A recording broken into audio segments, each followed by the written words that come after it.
Hey everyone, I'm Saurkumar Sharma. In today's video, we will deep dive into the history of version control system. So without wasting any time, let's start the video first. History of version control system को समझने से पहले हमें version control system को समझना होगा कि version control system है क्या और ये आज के टाइम पे इतना ज़्यादा पॉपुलर क्यों है। इसको सिनेरियो के साथ समझते हैं। अज्यूम करो कि हमारे पास कोई भी वर्जनिंग टूल नहीं है और हमें अपने सोर्स कोड की वर्जनिंग करनी है ताकि जो हम ओवर द टाइम उस फाइल के कंटेंट को चेंज करते रहें और जो हम ओवर द टाइम जो हम उस फाइल के कंटेंट को चेंज कर रहे हैं उस चेंजेस को भी रिकॉर्ड करके रखें ताकि अगर कोई एक्सीडेंटली डिलीशन हो जाए हमारे सोर्स कोड के अंदर या फिर कोई भी सोर्स कोड मैस्ड अप हो जाए तो हम लास्ट प्रीवियस स्टेट पे जाके उस कोड को रेप्लिकेट करके हम उसके ऊपर काम कर सकें। तो ये चीज़ हम अचीव कर सकते हैं वाया दिस। मैंने 3 फाइल्स बना रखी हैं। एक main.py जिसके अंदर मैंने एक स्टेटमेंट लिख रखी है, प्रिंट स्टेटमेंट, जो कि एक पाइथन स्टेटमेंट है, और ये मेरी एक फाइनल फाइल है, राइट। और उसके कुछ टाइम बाद मैंने फिर से एक स्टेटमेंट ऐड कर दी और मैंने उस स्टेटमेंट को एक नई फाइल में सेव कर लिया जिसको मैंने फाइल का नेम दे दिया main_final.py। तो मेरे पास अब इस टाइम पे 2 फाइल्स है। लेट्स से मैंने उसके कुछ टाइम बाद फिर से मैंने चेंजेस कर दिए उस फाइल के अंदर और वो जो मैंने चेंज करा उसके लिए मैंने अलग से एक फ़ाइल बना ली और उस फाइल को मैंने नेम दे दिया main_final_v1.py। ये मेरे पास 3 फाइल्स हैं जिसके ऊपर मैंने 2 बार चेंज करा है, राइट। और मैंने इन चेंजेस को बेसिकली जो मैंने चेंज करा है इन 3 फाइल्स के अंदर, मैंने उस चेंजेस को रिकॉर्ड करने के लिए एक अलग से सेंट्रल फाइल बनाई है जिसको मैंने नेम दी है changelog.txt, जिसके अंदर 3 स्टेटमेंट है। मींस जिसके अंदर जो भी फाइल नेम है उस फाइल के अंदर मैंने क्या चेंज करा है वो मैंने कंटेंट स्टोर करके रख रखा है। इसकी प्रॉब्लम ये है जो हम यहाँ पर अप्रोच यूज़ कर रहे हैं वर्जनिंग के लिए। हमारे पास लेट से हम कोई भी प्रोग्राम बना रहे हैं या फिर कोई भी एप्लीकेशन बना रहे हैं, अगर हम उसके ऊपर ओवर द टाइम चेंज कर रहे हैं तो हमें क्या करना पड़ता है कि हमें ओवर द टाइम नई नई फाइल बनानी पड़ती है जिसकी वजह से बेसिकली मेमोरी स्पेस बहुत ज़्यादा कंज्यूम हो रही है। और इसमें ये कि मल्टीपल कॉपीज बनती जा रही हैं, राइट, जिसकी वजह से पूरा का पूरा कोड जो है वो ऑर्गेनाइज नहीं रहता, बेसिकली मेंटेन नहीं कर सकते हम इस चीज़ को। और बेसिकली मेमोरी स्पेस भी बहुत ज़्यादा कंज्यूम हो रही है और ये एक एफिशिएंट अप्रोच नहीं है, राइट। अगर या तो हमें एक सेंट्रल फाइल बनानी पड़ती है जिसके अंदर पूरे के पूरे फाइल नेम रहते हैं और उस फाइल में क्या हमने चेंज करा है। अगर हम सेंट्रल फाइल नहीं बनाते तो हमें हर एक फाइल में जाकर एक कमेंट ऐड करना पड़ता था कि हमने ये फाइल लास्ट टाइम पे कब अपडेट करी थी और हमने लास्ट टाइम पे क्या अपडेट करा था और क्या चेंज करा था। हर ये एक फाइल रहे 2-3 चेंजेस अगर हम करें एक फाइल के ऊपर तो तब तक ठीक रहता है। अगर लेट्स से हमारा कोई बड़ा प्रोजेक्ट है, अगर 100 ऑफ चेंजेस कर रहे हैं तो मीन्स 100 ऑफ फाइल्स बनानी पड़ती हैं, तो एक बहुत ज़्यादा मैनुअल वर्क था। और इसमें कई टाइम पर तो ऐसा हो जाता है कि प्रोग्रामर या डेवलपर भूल जाता है कि मैंने लास्ट टाइम पे मुझे ये फाइल में चेंज करना था और बेसिकली इस चेंजेस को एक नई फाइल में परसिस्ट करके रखना था, जो कि मैंने बाय मिस्टेक एक उसी फाइल के अंदर चेंज कर दिया। तो एक बहुत बड़ी प्रॉब्लम थी और इस प्रॉब्लम को सॉल्व करा VCS टूल ने, जो हम आज के टाइम पे बहुत ज़्यादा यूज़ करते हैं, गिट। अब गिट तो हमें पता चल गया कि हम क्यों यूज़ करते हैं। अब गिट के पीछे की हिस्ट्री के बारे में समझने के लिए हमें 1950s में जाना होगा, पंच कार्ड एरा में, जब पंच कार्ड को हम प्रोग्राम इनपुट आउटपुट और स्टोरेज के लिए यूज़ करते थे। अब पंच कार्ड को समझने के लिए हमें पंच कार्ड की हिस्ट्री के बारे में पता होना चाहिए, राइट। हरमन हॉलरिथ एक अमेरिकन इंजीनियर थे जिन्होंने 1890s में पंच कार्ड सिस्टम को डेवलप करा था US सेंसस के डेटा को प्रोसेस करने के लिए। US सेंसस एक नेशनल एजेंसी है जो अमेरिकन पॉपुलेशन के डेटा को रिकॉर्ड करके रखती है। हर 10 साल बाद ये सर्वे करती है और 1890 से पहले जो ये सर्वे करती है हर 10 साल बाद, इस डेटा को रिकॉर्ड करने के लिए उनको बेसिकली 7 से 8 साल लग जाते थे। ये बहुत ज़्यादा मैनुअल वर्क था और 1890s में इस इन्वेंशन ने, पंच कार्ड सिस्टम में ने बेसिकली इसी मैनुअल वर्क को जो 7 से 8 साल में कंप्लीट होता था वो 1 से 2 साल में कंप्लीट कर दिया और जिससे बेसिकली गवर्नमेंट के मिलियंस ऑफ डॉलर सेव हो गए। और उसके बाद इन्होंने 1896 में अपनी कंपनी शुरू करी, टेबलेटिंग मशीन कंपनी, जहाँ पर इन्होंने बेसिकली अपने पंच कार्ड मशीन को गवर्नमेंट और बिजनेसेस को सेल करना शुरू कर दिया। और इसके बाद इन्होंने 1911 में इस कंपनी को 3 नई कंपनीज के साथ मर्ज कर लिया और एक नई कंपनी फॉर्म करी, उस कंपनी को इन्होंने नाम दिया computing tabulating recording company, CTR company थी ये। और उसके बाद 1914 में थॉमसन जे वॉटसन ने सीटीआर कंपनी को as a general manager join किया, जहाँ पर इनका फोकस था कि ये सेल्स बढ़ाएं और अपनी बिजनेस मशीन को बहुत ज़्यादा सेल करें, राइट। और 1924 में वॉटसन जी ने सीटीआर को रीनेम कर दिया आईबीएम में, जिसकी फुल फॉर्म है इंटरनेशनल बिजनेस मशीन, जो हम आज के टाइम पे जानते हैं कंपनी को, राइट। और 1930s और 1960s के बीच में आईबीएम एक वर्ल्ड लीडर बन चुकी थी, like mainframe computing business punch card machine के अंदर। और इसी टाइम फ्रेम के अंदर 1930s टू 1960s 1950s में पंच कार्ड एक स्टैंडर्ड बन गया था कंप्यूटिंग प्रोग्राम को स्टोर करने के लिए, और उस प्रोग्राम को पंच करने के लिए पंच कार्ड के ऊपर, और जो हम प्रोग्राम को पंच करते थे पंच कार्ड के ऊपर, उस पंच कार्ड को उसके बाद मेन फ्रेम कंप्यूटर में फीड किया जाता था पंच कार्ड रीडर के द्वारा, ताकि मेन फ्रेम कंप्यूटर उस पंच कार्ड के होल्स को प्रोसेस करके उस प्रोग्राम को एग्जीक्यूट कर सके।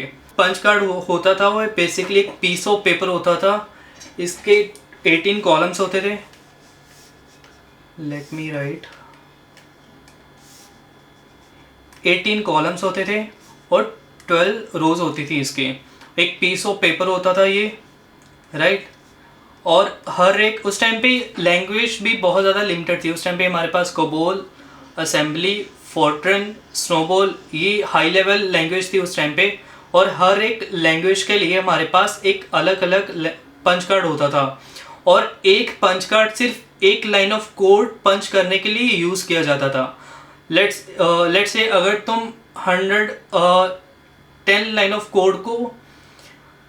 कोड का प्रोग्राम है तुम्हारे पास, और उस 10 लाइन ऑफ कोड को तुम पंच कार्ड के ऊपर पंच करना चाहते हो, तो तुम्हें 10 पंच कार्ड चाहिए सिर्फ उस 10 लाइन ऑफ कोड को पंच करने के लिए, और तुम्हें एक्स्ट्रा पंच कार्ड चाहिए उस प्रोग्राम से जो तुम्हारे पास आउटपुट आएगी, और उस प्रोग्राम में जो तुम इनपुट देने वाले हो, और उस प्रोग्राम में जो एरर आ सकता है उसके लिए एक अलग से पंच कार्ड चाहिए थे हमें। तो मीन्स एक तो पंच कार्ड तो हमें चाहिए, ये एक लाइक बेसिक रिक्वायरमेंट है उस टाइम पे जो हम प्रोग्रामिंग किया करते थे। 80 कॉलम से 12 रोज का पंच कार्ड होता था, और ये पंच कार्ड बेसिकली हम होल्स करते थे यूजिंग, हमारे पास एक मशीन होती थी आईबीएम की जिसको हम कहते हैं की पंच मशीन।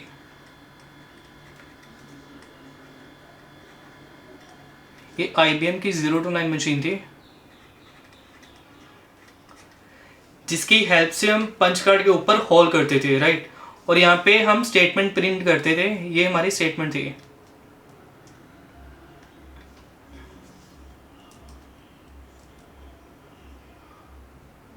ये बेसिकली स्टेटमेंट है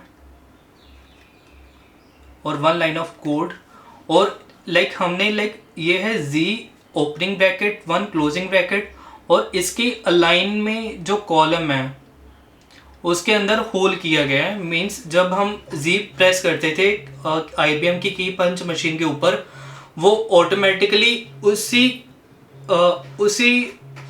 कैरेक्टर के अलाइन में जो कॉलम है वहाँ पर एक पंच कर देती थी होल।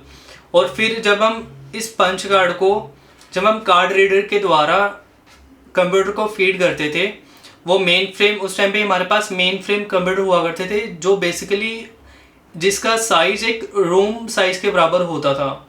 लेट्स इमेजिन करो कि बहुत बड़ा मेन फ्रेम कंप्यूटर होता था, और हाँ वो बेसिकली बेसिक कैलकुलेशन परफॉर्म कर पाते थे उस टाइम के ऊपर। और बेसिकली उस टाइम पे हमारे पास कंप्यूटर्स भी नहीं थे, उस टाइम पे जो हमारे पास अब कंप्यूटर है उस टाइम पे वो वैसे वाले कंप्यूटर्स नहीं थे, और उस टाइम पे कीबोर्ड्स मॉनिटर्स वगैरह नहीं थे, तो इसलिए हम पंच कार्ड यूज़ करते थे। तो एक इंटरेक्टिव मोड नहीं था, राइट, बहुत सारा मैनुअल वर्क था वहाँ पे। समझ रहे होंगे कि हम पंच कार्ड के ऊपर क्यों बात कर रहे हैं, क्योंकि ये अर्ली प्रोग्रामिंग एरा था जब हम पंच कार्ड को as a source code use करते थे, राइट। लेट्स से हमारे पास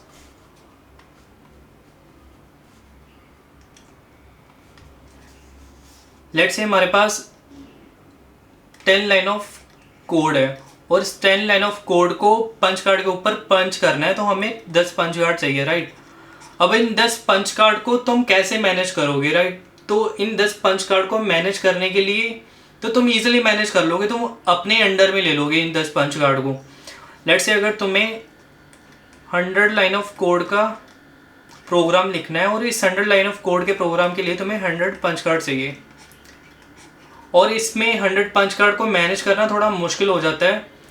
और इन 100 पंच कार्ड के लिए तुम्हें इनपुट, आउटपुट और एरर के लिए अलग से पंच कार्ड चाहिए, और इसमें कोलैबोरेटिव अप्रोच पॉसिबल नहीं थी, क्योंकि एक प्रोग्रामर एक प्रोग्राम के ऊपर सिर्फ एक ही टाइम पे बेसिकली चेंजेस परफॉर्म कर पाता था, दूसरा प्रोग्रामर चेंजेस परफॉर्म नहीं कर पाता। तो एक कोलैबोरेटिव अप्रोच पॉसिबल नहीं थी। अगर कोलैबोरेटिव अप्रोच जहाँ पर नहीं है तो वहाँ पर मर्ज प्रॉब्लम भी नहीं होगी, राइट। और यहाँ पर हम यूज़ कर रहे थे pessimistic locking strategy. Pessimistic locking strategy को हम यूज़ कर रहे थे यहाँ पे। उसके बाद 1970s में मैग्नेटिक डिस्क आनी शुरू हो गई मार्केट में, like a hard disk drive और फ्लॉपी डिस्क। और उसी टाइम पर 1970 में PDP-11 फैमिली ने अपना पहला मॉडल PDP-1120 इन्होंने बेसिकली डेवलप करा। ये मॉडल डेवलप करा था डेक ने, जिसको हम कहते हैं डिजिटल इक्विपमेंट कॉरपोरेशन। और ये उस टाइम का बहुत ज़्यादा सक्सेसफुल मिनी कंप्यूटर था, राइट।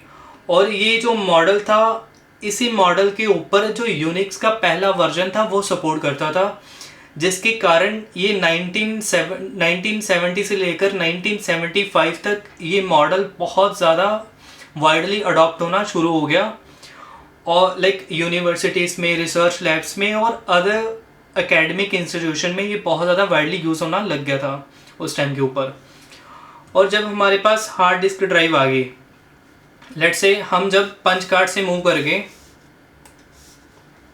हमारे पास 1950 से लेकर 1970 तक हम पंच कार्ड यूज़ कर रहे थे। और पंच कार्ड को थोड़ा मैनेज करना मुश्किल हो जाता है, like if you have 100 of punch card, और ये 100 पंच कार्ड लेट्स से तुम्हारे डेस्क के ऊपर पड़े हैं और ये लाइक एक्सीडेंटली फ्लोर पे गिर गए, तो एक लाइक मैस क्रिएट हो जाता है, एक टीडियस टास्क हो जाता है कि यार कैसे अरेंज करूँ मैं फिर से, क्योंकि 100 पंच कार्ड है। और जो पहला लाइन ऑफ कोड होगा, राइट, वो पहला बूट कार्ड होता है जो कंप्यूटर के अंदर फीड किया जाता है, और इसी सीक्वेंस के अंदर हम पंच कार्ड को कंप्यूटर के अंदर फीड करते हैं, जो 100 ऑफ पंच कार्ड होते हैं सीक्वेंस के अंदर। तो अगर ये बेसिकली ऑर्डर में नहीं रहे, अगर ये फ्लोर पे गिर गए और हम ऑर्डर में नहीं कर पाए, सीक्वेंस ऑफ ऑर्डर में नहीं कर पाए, तो लाइक पूरा का पूरा जो हमारा प्रोग्राम होता है वो वेस्ट चला जाता है।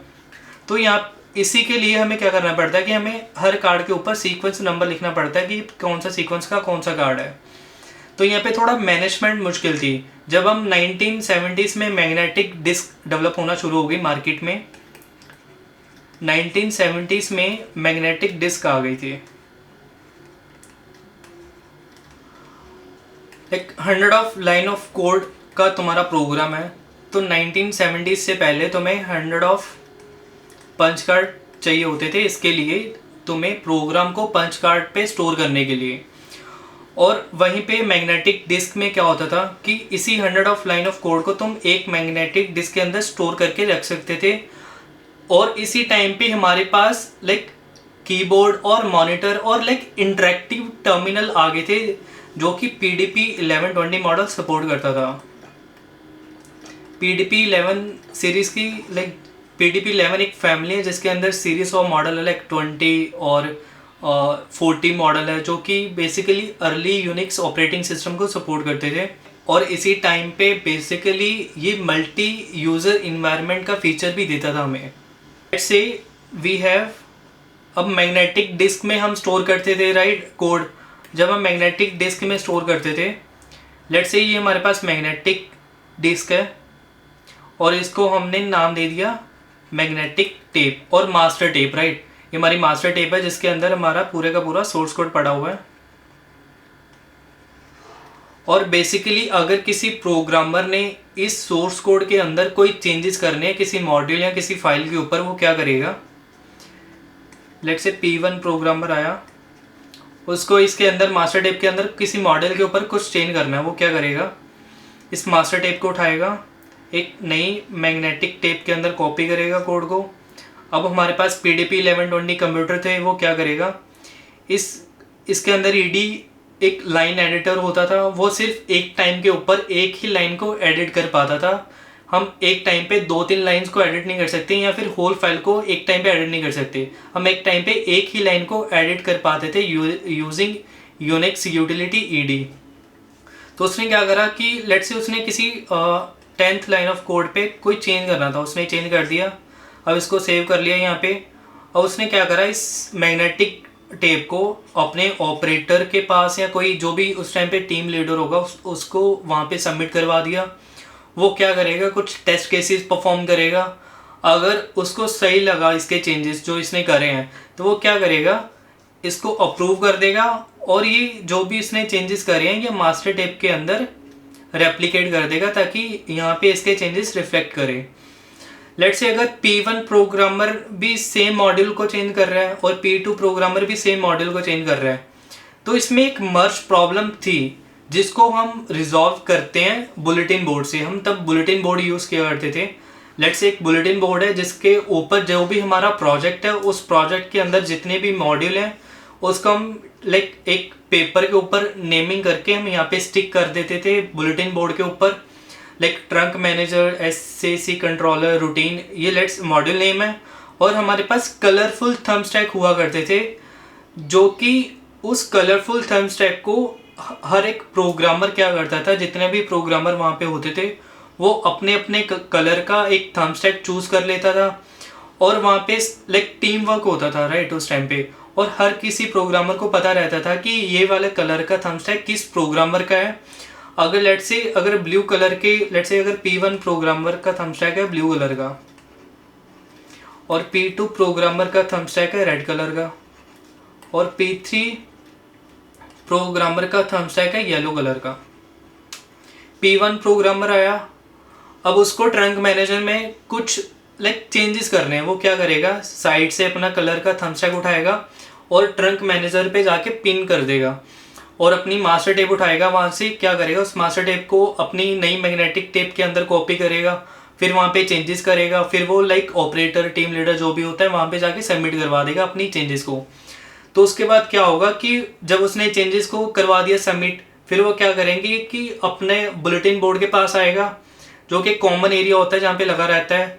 फिर वो वहाँ से अपने जो भी थंब स्टैक को पिन कर रखा होगा वो फिर से पिन आउट करेगा और साइड में पिन कर देगा। और फिर से लेट्स से दूसरे वाला प्रोग्रामर आया जिसका थंब स्टैक रेड कलर का था, उसको टर्म आया में कुछ चेंजेस कर रहे हैं, वो सेम प्रोसेस रिपीट करेगा कि मैग्नेटिक डिस्क उठाएगा, नई मैग्नेटिक टेप में क्या करेगा, रेप्लिकेट करेगा या फिर कॉपी करेगा पूरे का पूरा सोर्स कोड, वहाँ पे चेंज करेगा उस मॉड्यूल के ऊपर, या कोई भी उसको लाइन ऑफ कोड को एडिट करना है, किसी एक पर्टिकुलर लाइन ऑफ कोड को उसका एडिट करके सबमिट करवा देगा।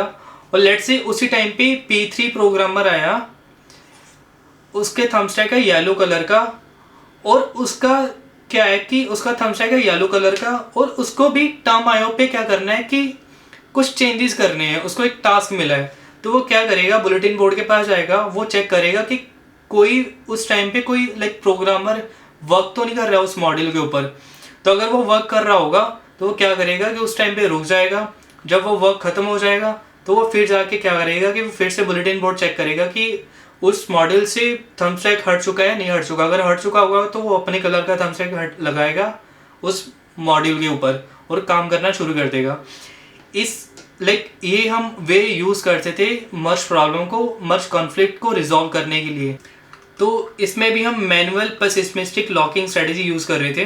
तो VCS है जो 1972 में पहला VCS आया, जिसको हम कहते हैं सोर्स कोड कंट्रोल सिस्टम। अब इसको पढ़ने से पहले हम ओवरऑल लाइक VCS पढ़ लेते हैं। VCS क्या होता है?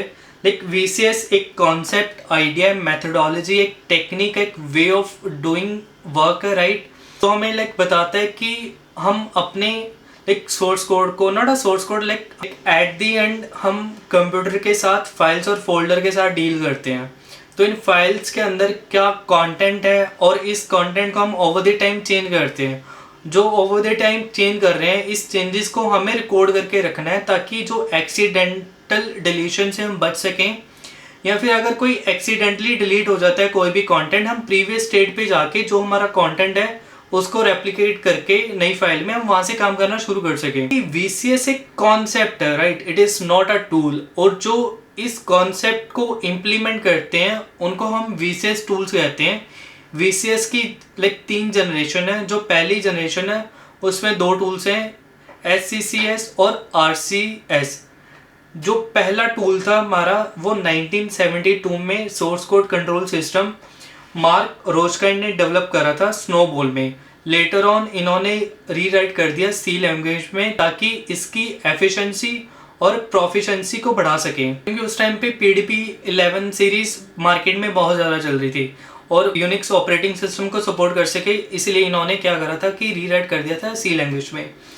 और ये जो टूल था ये पेसिमिस्टिक लॉकिंग स्ट्रेटेजी यूज़ करता था, जिसका मतलब है कि एक प्रोग्रामर ने अगर सोर्स कोड को चेकआउट कर लिया तो वो दूसरा प्रोग्रामर उस सोर्स कोड को एडिट नहीं कर सकता और ना ही चेकआउट कर सकता है।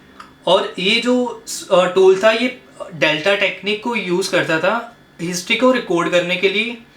और ये जो टूल है ये LVCS कॉन्सेप्ट को क्या करता है कि इम्प्लीमेंट करता है। LCVS कॉन्सेप्ट क्या है? ये लोकल वर्जन कंट्रोल सिस्टम है। इसमें क्या होता है कि हमारे पास एक ही मशीन रहती है जिसमें पूरा का पूरा सोर्स कोड रहता है, और ये सिंपल सा आर्किटेक्चर है जिसके अंदर लेट से मैंने एक PDP 1120 मिनी कंप्यूटर लिया है जो यूनिक्स ऑपरेटिंग सिस्टम को सपोर्ट करता है, और इसके अंदर एक लाइक सिंपल यूटिलिटी वाला ये यूनिक्स ऑपरेटिंग सिस्टम। लेट से इसमें एक ED लाइन एडिटर है और हमारे पास सोर्स कोड है और हमारे पास 3 यूज़र है, क्योंकि यूनिक्स ऑपरेटिंग सिस्टम है तो मल्टीपल यूज़र इन्वायरमेंट को सपोर्ट करता है। तो मैंने 3 प्रोग्रामर बना दिए जिसका अपना अपना एक वर्किंग स्पेस डायरेक्टरी होगी।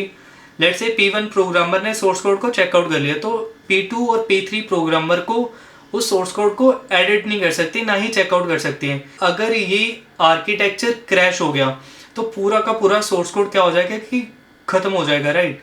तो हम वापस से रिट्रीव नहीं कर सकते अनलेस अनटिल हमने बैकअप नहीं कर रखा होगा। और इसमें कोलैबोरेटिव अप्रोच पॉसिबल नहीं थी, क्योंकि एक प्रोग्रामर एक टाइम पे एक ही फाइल को एडिट कर सकता था। और एक तो इसमें मर्ज प्रॉब्लम नहीं थी, क्योंकि कोलैबोरेटिव अप्रोच है ही नहीं, तो मर्ज प्रॉब्लम भी कहीं से ही होगी। तो जो SCCS है वो LCVS कॉन्सेप्ट को फॉलो करता है, राइट। और जो SCCS टूल है ये बेसिकली जो हम अगर इस टूल को अगर हम यूज़ कर रहे हैं तो जो लेटेस्ट फाइल होगी ना, जो लेटेस्ट लाइक चेंजेस होंगे, जो भी हमारे पास लेटेस्ट वर्जन होगा, अगर हम उसको फेच करते हैं यूजिंग SCCS टूल, तो इसमें क्या होता है कि बहुत ज़्यादा स्लो फेच होता है, क्योंकि ये जो टेक्निक यूज़ करता है हिस्ट्री को रिकॉर्ड करने के लिए, ये डेल्टा टेक्निक यूज़ करता है। Let me explain. डेल्टा कुछ भी नहीं है। डेल्टा बेसिकली हम उसे कहते हैं कि 2 फाइल्स के डिफरेंस को हम डेल्टा कहते हैं। ये फैंसी वर्ड है। लेट्स से ये हमारे पास प्रोजेक्ट है एक, जिसमें एक प्रोजेक्ट है जिसके अंदर मेरे पास 3 फाइल्स हैं, main.py, requirement.txt और utils.py। अगर हमने इनिशियलाइज कर दिया SCCS टूल, लेट्स से हम SCCS टूल यूज़ कर रहे हैं, तो ये क्या करेगा, सेम प्रोजेक्ट के अंदर एक फोल्डर बनाएगा SCCS के नाम से एक फोल्डर बनाएगा, और हर एक फाइल को क्या करेगा, हर एक फाइल को सेव करेगा S डॉट, और इसकी एक्सटेंशन रहेगी जो फाइल नेम है। लाइक पहली है main.py और दूसरी फाइल है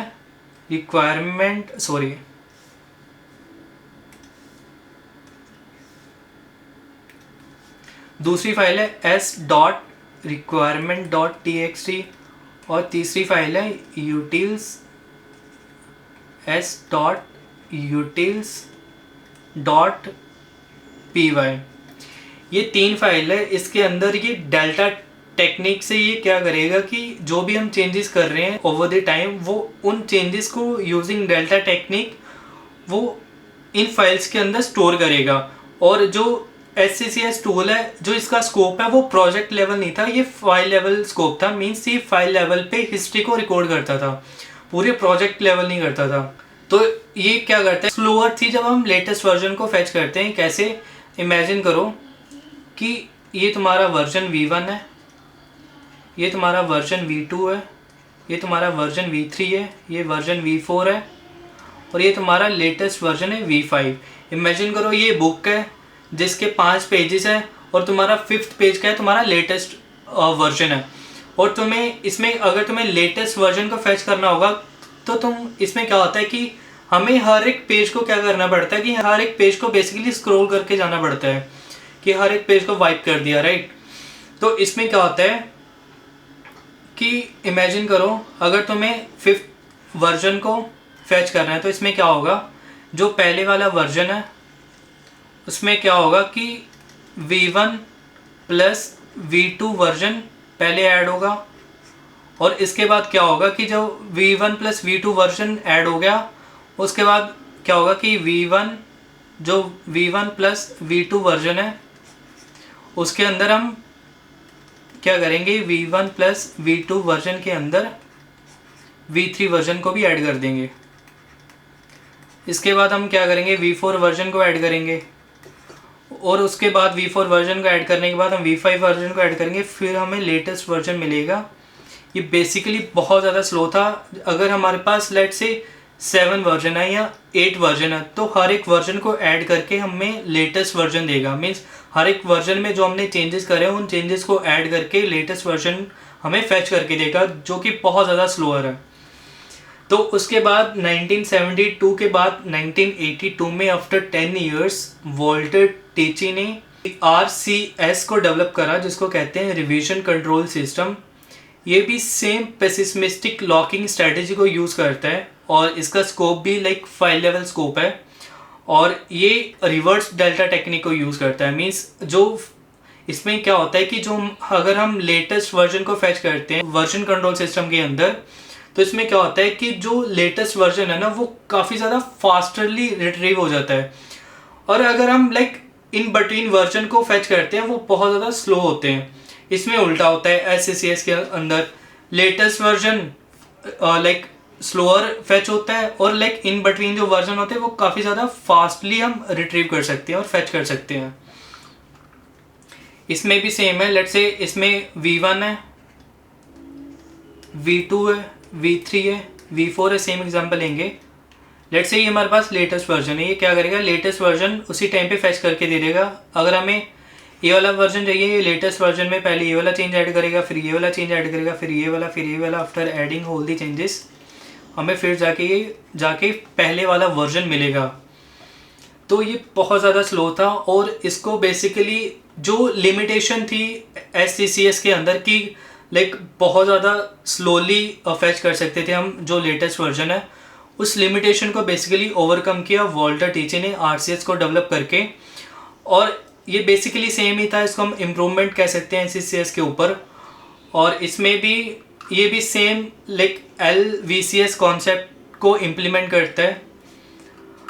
और इस टूल के बाद जो हमारे पास जनरेशन आती है वो सेकंड जनरेशन आती है, जो बेसिकली CVCS जनरेशन है। इसको हम कहते हैं centralised version control system.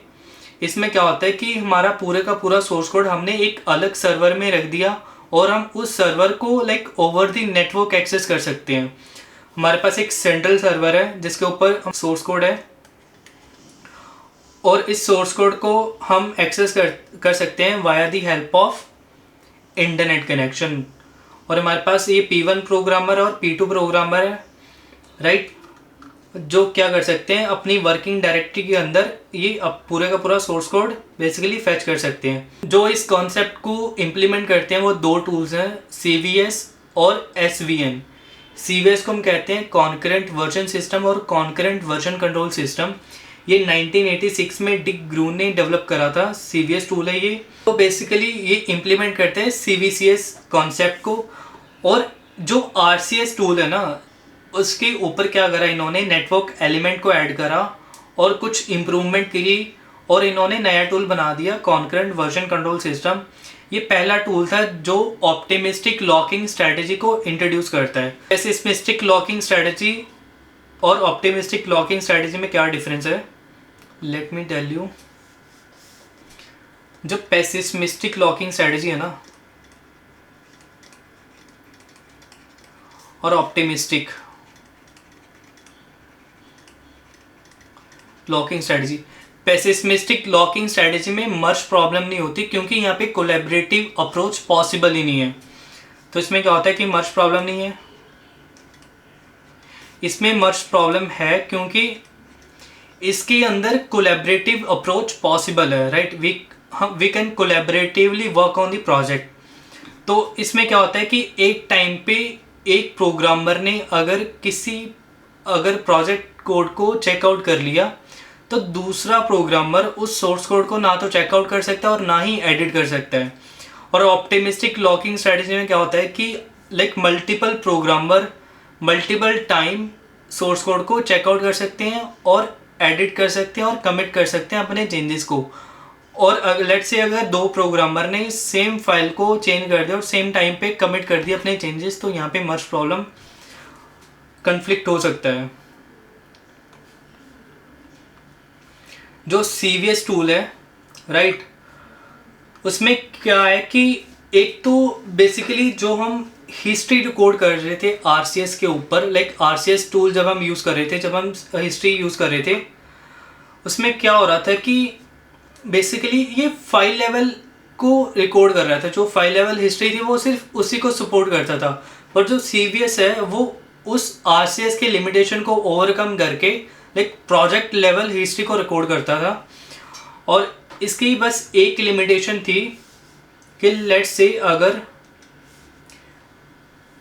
P1 programmer ने सोर्स कोड को चेकआउट कर लिया, तो इसमें यह था कि पूरे का पूरा सोर्स कोड चेकआउट नहीं होता था, सिर्फ जो लेटेस्ट फाइल्स हैं, जो लेटेस्ट वर्जन की फाइल्स हैं, सिर्फ वही चेकआउट होती थी और सिर्फ उन्हीं पे हम चेंजेस कर पाते थे उन फाइल्स के ऊपर। और जो P1 प्रोग्रामर है, लेट्स से अगर उसने main.py फाइल्स को चेकआउट कर लिया अपनी मेन डायरेक्टरी के ऊपर, और जो main.py फाइल है, जो लेटेस्ट वर्जन की फाइल है, जो लेटेस्ट वर्जन में जो भी चेंजेस हुए हैं, P1 प्रोग्रामर सिर्फ उन्हीं चेंजेस को चेक कर सकता है और उन्हीं चेंजेस को देख सकता है। अगर उसको उसके बाद के चेंजेस देखने होंगे वर्जन 4 के, let's say version 5 latest version, अगर उसको वर्जन 4 के चेंजेस को देखना होगा तो वो पॉसिबल नहीं था CVS टूल के अंदर। तो लेट्स सी अगर P1 प्रोग्रामर ने लेटेस्ट फाइल उठाई main.py, उसके अंदर चेंजेस करें और उन चेंजेस को जब वो कमिट करने गया और कमिट करने के दौरान बीच में ही नेटवर्क कनेक्शन ब्रेक हो गया, और जब वो नेटवर्क कनेक्शन ब्रेक हुआ और जो वो चेंजेस कमिट कर रहा था वो चेंजेस पूरे के पूरे करप्ट हो जाएंगे। मीन्स यहाँ पे एटॉमिक कमिट पॉसिबल नहीं था। जो उसके बाद SVN ने क्या करा कि इन्हीं लिमिटेशन को ओवरकम करा। ये सेम बेसिकली CVCS कॉन्सेप्ट को इम्प्लीमेंट करता है। इसको 2000 में कोलैबनेट ने डेवलप करा था SVN टूल को। इसको हम इम्प्रूवमेंट भी कह सकते हैं CVS टूल की। और इसमें एटॉमिक कमिट पॉसिबल थे। मीन्स एटॉमिक कमिट का मतलब होता है कि अगर चेंजेस हो जाएं या चेंजेस ना हो। अगर लेट्स से अगर P1 प्रोग्रामर ने पूरा का पूरा सोर्स कोड चेकआउट कर लिया, इसमें पूरा का पूरा सोर्स कोड हम चेकआउट कर सकते थे। CVS टूल में क्या होता था कि पूरा का पूरा सोर्स कोड चेकआउट नहीं होता था, जो लेटेस्ट फाइल्स हैं सिर्फ वही चेकआउट होती थी। और इसने क्या करा कि SVN टूल ने पूरा का पूरा सोर्स कोड चेकआउट कर लिया, उसमें चेंजेस कर दिए। अब जब वो चेंजेस को वापस से कमिट करने गया तो अगर नेटवर्क कनेक्शन ब्रेक हो जाता है तो वो पूरे के पूरे चेंजेस बिल्कुल सेव रहेंगे, करप्ट नहीं होंगे, जो CVS टूल में करप्ट हो जाते थे। और जो SVN टूल है वो सब वर्जन भी कहते हैं इसको हम, और इसको बेसिकली कोलैबोरेट ने बनाया था। ये एक ओपन सोर्स टूल है और इसमें बेसिकली नेटवर्क कनेक्शन चाहिए हमें अपनी जो सेंट्रल सोर्स कोड है जहाँ पे सेंट्रल सर्वर जहाँ पे सोर्स कोड पड़ा हुआ है, उस सोर्स कोड को फैच करने के लिए हमें नेटवर्क कनेक्शन चाहिए। और इसमें क्या होता था कि लेटर ऑन इन्होंने क्या करा कि अपना जो सब वर्जन है वो 2010 में ASF which is Apache software foundation जो ओपन सोर्स प्रोजेक्ट को मैनेज करता है वो उनको डोनेट कर दिया था। और उसके बाद इस जनरेशन के बाद हमारे पास थर्ड जनरेशन है डिस्ट्रीब्यूटेड वर्जन कंट्रोल सिस्टम। इस कॉन्सेप्ट को टूल इम्प्लीमेंट करता है, उस टूल को गिट कहते हैं, राइट। और गिट 2005 में लाइनस टॉरवल्ड ने डेवलप करा था अपने लाइनक्स कर्नल को ट्रैक करने के लिए, अपने लाइनक्स कर्नल के कोड बेस को ट्रैक करने के लिए। और बेसिकली जो इस डिस्ट्रीब्यूटेड वर्जन कंट्रोल सिस्टम का आर्किटेक्चर है, हमारे पास एक रिमोट रेपोजिटरी रहती है जहाँ पे पूरा का पूरा सोर्स कोड पड़ा रहता है। और हमारे पास क्या रहते हैं कि लाइक लोकल मशीन भी रहते हैं जो उस रिमोट रेपोजिटरी के साथ कनेक्टेड रहती हैं। और वो क्या इसमें क्या करता है कि लेट से P1 प्रोग्रामर ने अपने लोकल कंप्यूटर के अंदर पूरा का पूरा जो रिमोट रेपोजिटरी पे सोर्स कोड पड़ा है वो फेच कर लिया या चेकआउट कर लिया। जब वो चेकआउट करता है तो उसके बाद क्या रहता है कि हमें वापस से इंटरनेट कनेक्शन की ज़रूरत नहीं पड़ती, वो पूरा का पूरा सोर्स कोड हमारे पास लोकली भी प्रेजेंट है। अगर सेंट्रल या रिमोट रेपोजिटरी को कुछ हो जाता है तो हमारा पूरा का पूरा सोर्स कोड सेफ है। तो वो क्या करेगा कि सोर्स कोड को चेंजेस करेगा, चेंजेस करने के बाद वो जब वो अपने चेंजेस को कमिट करेगा, लेट से वो क्या करेगा जब उसने चेकआउट करा सोर्स कोड, वो एक ब्रांच बनाएगा। लेट से वो बग फिक्स कर रहा है, फीचर ऐड कर रहा है, तो उसके रेलिवेंट ब्रांच बनाएगा। लेट से वो बग फिक्स कर रहा है या फीचर ऐड कर रहा है, उसने कोई फीचर ऐड करा, फीचर के नाम से उसने एक ब्रांच बना दी। उस ब्रांच में क्या करा कि चेंजेस करके उसने PR रेज कर दी। PR रेज करने के बाद क्या होगा कि वो कुछ टेस्ट केसेस रन होंगे जो रिमोट रेपोजिटरी पे हमने इम्प्लीमेंट कर रखे होंगे। जब वो टेस्ट केसेस पास हो जाते हैं तो मेंटेनर क्या करेगा, इस PR को मर्ज कर लेगा मास्टर ब्रांच के ऊपर, जिससे जो P1 प्रोग्रामर ने चेंजेस कर रखे होंगे वो क्या हो जाएंगे कि मर्ज हो जाएंगे और वहाँ पे मास्टर ब्रांच के ऊपर रिफ्लेक्ट करने शुरू कर जाएंगे। और यहाँ ये भी same optimistic locking strategy use करते हैं। तो इसमें क्या होता है कि लाइक इफ लेट्स से अगर P1 और P2 प्रोग्रामर ने सेम टाइम पे सेम फाइल को चेंज करके सेम ही टाइम पे PR रेज कर दी, तो यहाँ पे एक मर्ज प्रॉब्लम कन्फ्लिक्ट होती है जो कि ईजिली हम हैंडल कर सकते हैं using Git. So this is the video on history of version control system. अगर तुम्हें ये वीडियो अच्छी लगी, नॉलेजफुल लगी, तो please subscribe to this channel. मैं आने वाली वीडियोस में गिट और गिटहब के ऊपर वीडियोस लेकर आने वाला हूँ इन डेप्थ। और कमेंट करें कि मुझे लाइक क्या चेंज करना चाहिए। This is my first video, so thank you for watching.